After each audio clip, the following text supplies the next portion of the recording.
Hello, my name is Braden Polly, and I will be discussing the history of Marvel Comics. Marvel Comics has had a very long history dating all the way back to 1939. But let's talk about Marvel Comics. Marvel Comics is now one of the biggest names in media in general. Their latest, Marvel Studios, a film studio based off of the Marvel Comics brand, has now created the second highest grossing film at this time, Avengers Endgame. So Marvel Comics is now one of the most well-known forms of media today. Marvel Comics has created hundreds of superheroes that are loved and adored by millions, if not billions, of fans.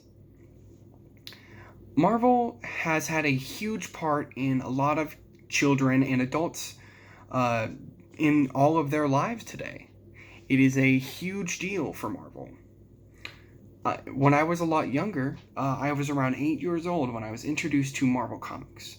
My stepdad introduced me mainly to the Spider-Man and X-Men franchises specifically, and those are still some of my favorites to this day.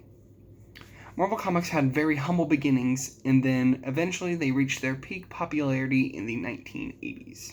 And then, just a couple decades after that, they would become the biggest global phenomenon in all of comic book history. So let's talk about their humble beginnings.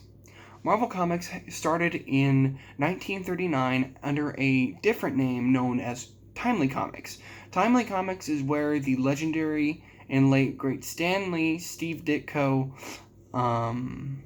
and Jack Kirby all formed together and made some of the comics that you know today. They would not be known as Timely Comics forever, though. They would eventually have a name change to Atlas Comics around the early 1950s. They also did not remain as Atlas Comics for very long either. They remained Atlas Comics around from the 1950s mark to around the year 1961. In 1961, Marvel Comics released Amazing Adventures Volume 1, Issue 3, where that was the first comic issue that had the Marvel Comics logo on it. Let's move now into their peak popularity. Their peak popularity happened with the X-Men series starting in the late 70s with the Dark Phoenix saga of the X-Men. This is a very important comic to the X-Men as it finally showed the hero slowly turning and becoming the villain.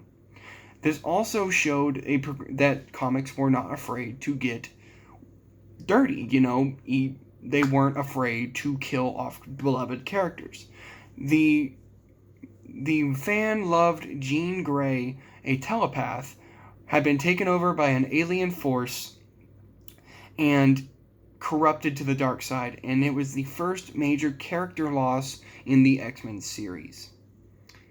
Let's move on to the 80s with the Secret Wars. Secret Wars was known as the biggest crossover event between all of Marvel comic properties in its history at that point. It took characters like the Avengers, partial members of the X-Men, She-Hulk, Hulk, Spider-Woman, Spider-Man, and a bunch of other characters onto the planet known as Battleworld, where they would cross over and battle.